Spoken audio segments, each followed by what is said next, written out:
Sunday, October 22, the gift of hospitality. Read Genesis chapter 18, verses 1 to 15. What elements of hospitality are demonstrated in Abraham's response to his guests? Genesis chapter 18, beginning at verse 1. Then the Lord appeared to him by the terebinth trees of Mamre, as he was sitting in the tent door in the heat of the day. So he lifted his eyes and looked, and behold, 3 men were standing by him. And when he saw them, he ran from the tent door to meet them, and bowed himself to the ground, and said, My Lord, if I have now found favour in your sight, do not pass on by your servant. Please let a little water be brought, and wash your feet, and rest yourselves under the tree. And I will bring a morsel of bread, that you may refresh your hearts. After that you may pass by, inasmuch as you have come to your servant. They said, Do as you have said.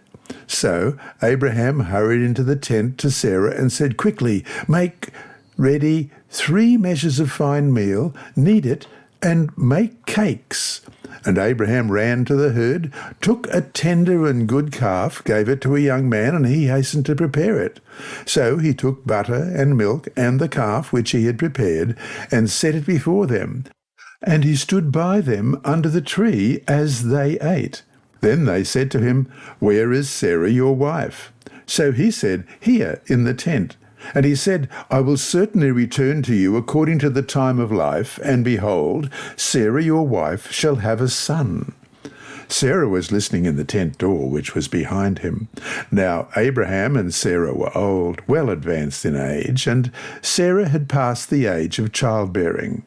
Therefore Sarah laughed within herself, saying, After I have grown old, shall I have pleasure, my Lord being old also?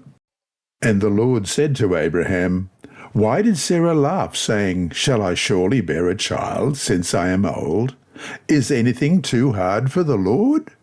At the appointed time I will return to you according to the time of life, and Sarah shall have a son. But Sarah denied it, saying, I did not laugh, for she was afraid. And he said, No, but you did laugh. Abraham was sitting at the entrance of his tent in the heat of the day. This behaviour was unusual. At that time of the day in summer, when the sun is at its zenith, everyone is looking for shade and for a fresh breeze. But perhaps Abraham was enduring the heat in order to help anyone who might be passing by. While there, he saw 3 travellers. His practice, most likely, was to offer hospitality to strangers. This is why the initiative of the encounter was from Abraham. In the text, he ran toward them from the entrance of his tent. That is, and this point is important, Abraham took the initiative to meet them even before they came to him. Please let a little water be brought, and wash your feet, and rest yourselves under the tree, and I will bring a morsel of bread, that you may refresh your hearts. After that you may pass by, inasmuch as you have come to your servant. We read in verses 4 and 5. Abraham was aware of his mission, which was to share with everyone the knowledge of the Lord, in a world engulfed in paganism, idolatry, and polytheism. As we can see in this incident, his most immediate way to fulfill his mission was through the hospitality toward these strangers, who seemed to have just appeared on the horizon.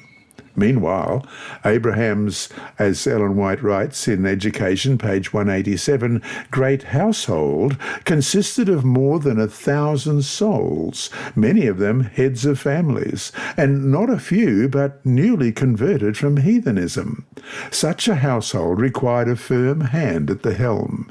No weak, vacillating methods would suffice. Abraham's influence extended beyond his own household. Wherever he pitched his tent, he set up beside it the altar for sacrifice and worship. When the tent was removed, the altar remained.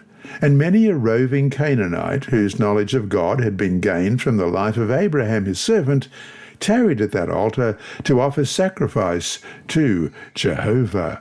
End of quote. From the start, this man understood that God had called him to mission, and that his going to the Promised Land was not for a vacation, but to be a blessing to those around him and, through his seed, to the world. And so to finish today, what principles of Abraham's example of hospitality can you emulate in your own life?